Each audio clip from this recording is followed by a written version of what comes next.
Hi guys, నేను ప్రవీణ్. ఈ మధ్య చాలామంది అందరూ ఫోన్లు వాడుతున్నారు, కానీ ఫోన్ అనేది ప్రాపర్గా ఎట్లా వాడాలనేది జనాలకు అర్థం అవ్వట్లేదు. ఫోన్ ఉంటుంది, కానీ ఫోను వాడిన తర్వాత ఒక 3-4 మంత్స్కి కంపల్సరీ డస్ట్ అనేది ఫామ్ అయిపోతుంది. ఇక్కడ పైన కానీ కింద కానీ బ్యాక్ సైడ్ కానీ అందరూ ఏమనుకుంటారు, దుమ్మే కదా దులిపితే పోతా అనుకుంటారు, కానీ అది కాదు. ఆ దుమ్ము అనేది అట్లనే ఫామ్ అయ్యి గాలిలో ఉన్న తేమకి మౌచర్కి రస్ట్ వచ్చేస్తుంది, అంటే జంగ్ వచ్చేస్తుంది. అది ఇక్కడ ఉండి ఫోన్ని నిజంగా స్పీకర్, మైక్, రిసీవర్ ఇవన్నీ ఖరాబ్ అయిపోతుంటాయి. చాలామంది అంటారు ఫోనే కదా ఇంకో ఫోన్ కొనుంటారు. ఫోన్ గురించి కాదు, ఆ రస్ట్ అది అన్నది మనం చెవుకి నియర్ బై, చెవుకి, మూతికి, ఫేస్కి నియర్ బై పెట్టుకొని మాట్లాడుతుంటాం.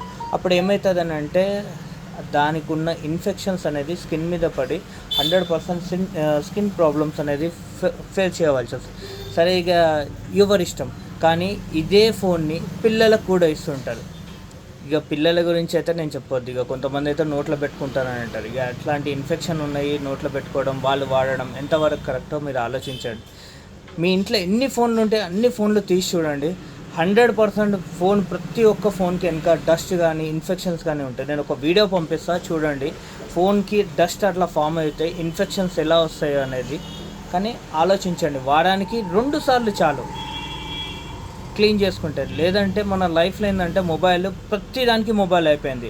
తిన్నా ఫోన్ పట్టుకుంటాం, ఎక్కడికన్నా డ్రైవింగ్ చేసిన తర్వాత కూడా ఫోన్ పట్టుకుంటాం, ఆఖరికి వాష్రూమ్ వెళ్ళిన మిగతా తర్వాత కూడా ఫోనే పట్టుకుంటాం.